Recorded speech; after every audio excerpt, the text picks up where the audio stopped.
नमस्कार साथियों, स्वागत है आपका सिविल लक्ष्य अकेडमी के Chhattisgarh daily current affairs programme में। पहला प्रश्न है, राष्ट्रीय भोजली महोत्सव 2023 का आयोजन कहाँ किया गया?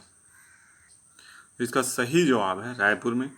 तो राष्ट्रीय भोजली महोत्सव का आयोजन रायपुर में किया गया, इसको याद रखना है, ठीक है। नेक्स्ट क्वेश्चन है, गुरु घासीदास केंद्रीय विश्वविद्यालय का कौन सा दीक्षांत समारोह आयोजित किया गया? 2023 में गुरु घासीदास केंद्रीय विश्वविद्यालय का 10वां दीक्षांत समारोह आयोजित किया गया। तो इसको भी याद रखना है आपको। इसमें राष्ट्रपति महामहिम द्रौपदी मुर्मू, राज्य के राज्यपाल विष्णुभूषण हरिचंदन, राज्य के मुख्यमंत्री श्री भूपेश बघेल, ये सभी लोगों ने इसमें हिस्सा लिया, ठीक है। और बहुत ही अच्छी तरीके से जो गुरु घासीदास केंद्रीय विश्वविद्यालय का दीक्षांत समारोह जो है वो संपन्न किया गया, ठीक है। तो इसको याद रखना है आपको।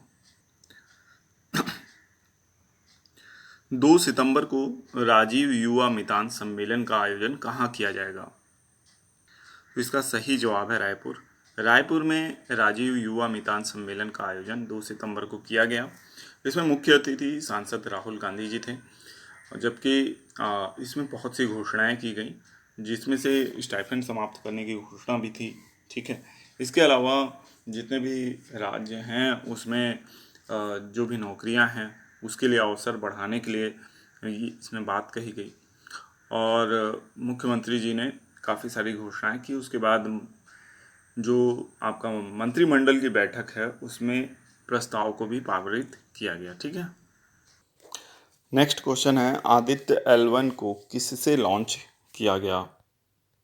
तो इसका सही जवाब है PSLV C57 से। तो यहाँ पे C छूटा हुआ है, इसको आप करेक्ट कर लीजिएगा, ठीक है। तो PSLV C57 जो लॉन्च व्हीकल था उससे आदित्य L1 को लॉन्च किया गया, और इसकी लॉन्चिंग जो है सफलतापूर्वक हो गई है, और ये अपने जो निर्धारित मार्ग की ओर बढ़ चुका है, L1 पॉइंट की ओर बढ़ चुका है ना। और लेग्रेजियन पॉइंट करके इसका नाम है L1 पॉइंट का, ठीक है। तो वहाँ पे ये जा रहा है, इसको हॉलो पॉइंट भी कहा गया है, ठीक है। और वहाँ पे ये स्थापित हो जाएगा, तो इसकी एनर्जी सेव होगी बहुत ज़्यादा, और ये वहीं स्थापित रहेगा, और वहीं से जो सूर्य की कह सकते हैं अध्ययन का कार्य, सूर्य के अध्ययन का कार्य ये वहीं से करेगा, ठीक है। तो L1 पॉइंट की ओर आदित्य L1 जा चुका है, और सफलतापूर्वक ये जो लॉन्च है सब संपन्न हुआ है, ठीक है। तो इसको भी याद रखिएगा। नेक्स्ट क्वेश्चन है, हाल ही में किस राज्य के मुख्यमंत्री ने नवीन सरकारी सेवाओं में से स्टाइपेंड व्यवस्था समाप्त करने की घोषणा की है?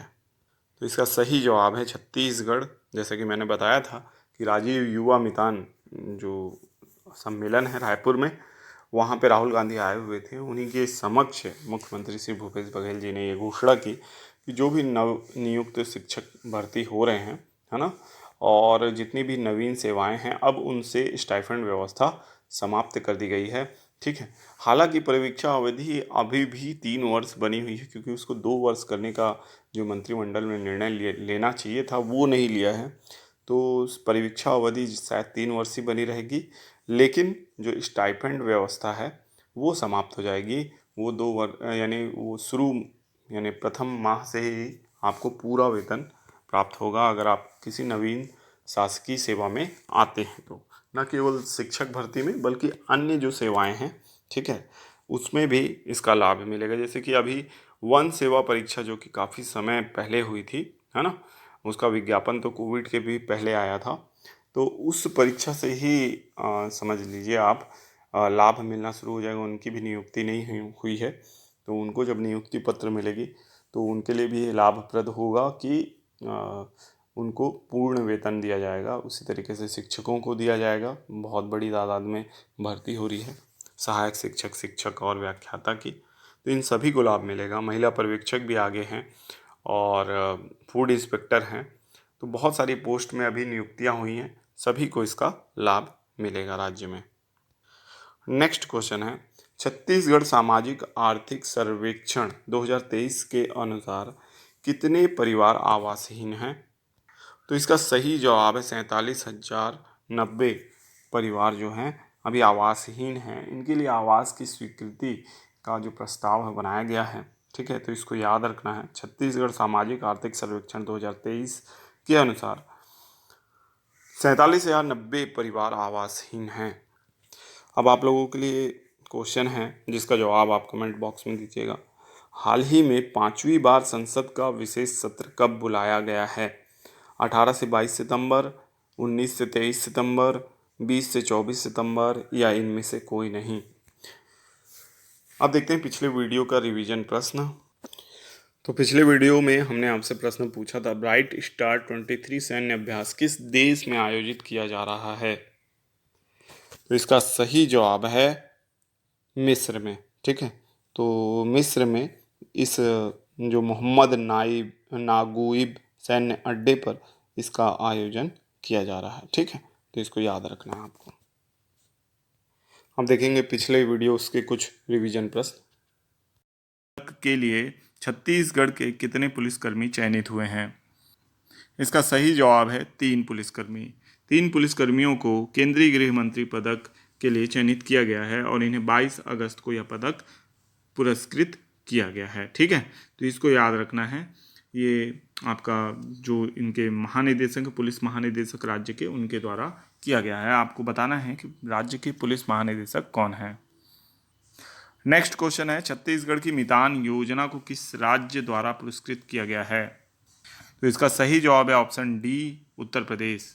उत्तर प्रदेश को मितान योजना के लिए पुरस्कृत, उत्तर प्रदेश द्वारा छत्तीसगढ़ को मुख्यमंत्री मितान योजना के लिए पुरस्कृत किया गया है। इसको याद रखना है आपको। और ये उत्कृष्ट कार्यों हेतु नवाचार यानी बेस्ट नवाचार के लिए छत्तीसगढ़ को यह पुरस्कार प्रदान किया गया है। तो छत्तीसगढ़ की मितान योजना का संबंध आप जानते हैं, जो भी डॉक्यूमेंट्स हैं उनको घर तक पहुंचाना, जैसे कि जाति, निवास, आय और आपका आधार कार्ड, या आप ऐसे किसी भी CSC सेंटर से ऐसे किसी भी डॉक्यूमेंट को बनाना चाहते हैं तो वो आपके घर तक अधिकारी कर्मचारी खुद पहुंचाएंगे। इस तरह की योजना है छत्तीसगढ़ की मुख्यमंत्री मितान योजना। ठीक है, तो इसको याद रखना है आपको। नेक्स्ट क्वेश्चन है, राज्य योजना आयोग के अध्यक्ष कौन नियुक्त हुए हैं? तो इसका सही जवाब है श्री प्रेम साय सिंह टेकाम को राज्य योजना आयोग का अध्यक्ष नियुक्त किया गया है। इससे पहले ये मंत्रालय में थे यानी मंत्री थे, लेकिन अभी मंत्री पद से इनको हटाया गया है और इनको राज्य योजना आयोग के अध्यक्ष की जिम्मेदारी दी गई है। तो इसको भी आपको याद रखना है। नेक्स्ट क्वेश्चन है, हाल ही में CR राव जी का निधन हो गया, उनका संबंध किस क्षेत्र से है? तो इसका सही जवाब है सांख्यिकी क्षेत्र से। CR राव जी का संबंध सांख्यिकी क्षेत्र से है और 2023 का अंतर्राष्ट्रीय सांख्यिकी पुरस्कार इनको प्रदान किया गया था और सांख्यिकी क्षेत्र में इन्होंने उत्कृष्ट कार्य किए थे और हाल ही में इनका निधन हो गया है। अतः ये बहुत ज़्यादा इम्पोर्टेंट है, इसलिए इसको याद रखना है। नेक्स्ट क्वेश्चन है, स्वच्छ वायु सर्वेक्षण 2023 की रिपोर्ट में प्रथम स्थान पर कौन सा शहर है? तो इसका सही जवाब है इंदौर। इंदौर शहर स्वच्छ वायु सर्वेक्षण 2023 की रिपोर्ट, जो कि केंद्रीय वायु प्रदूषण जो एजेंसी है उसके द्वारा निकाला जाता है, प्रदूषण नियंत्रण बोर्ड द्वारा निकाला जाता है, तो उसके द्वारा ये निकाला गया। और आपको पता हो कि स्वच्छता के क्षेत्र में इंदौर लगातार 6 बार से सबसे स्वच्छ सिटी बना हुआ है। अब वायु प्रदूषण के क्षेत्र में जो सर्वेक्षण होता है, स्वच्छ वायु सर्वेक्षण 2023, उसमें भी इंदौर प्रथम स्थान पर है।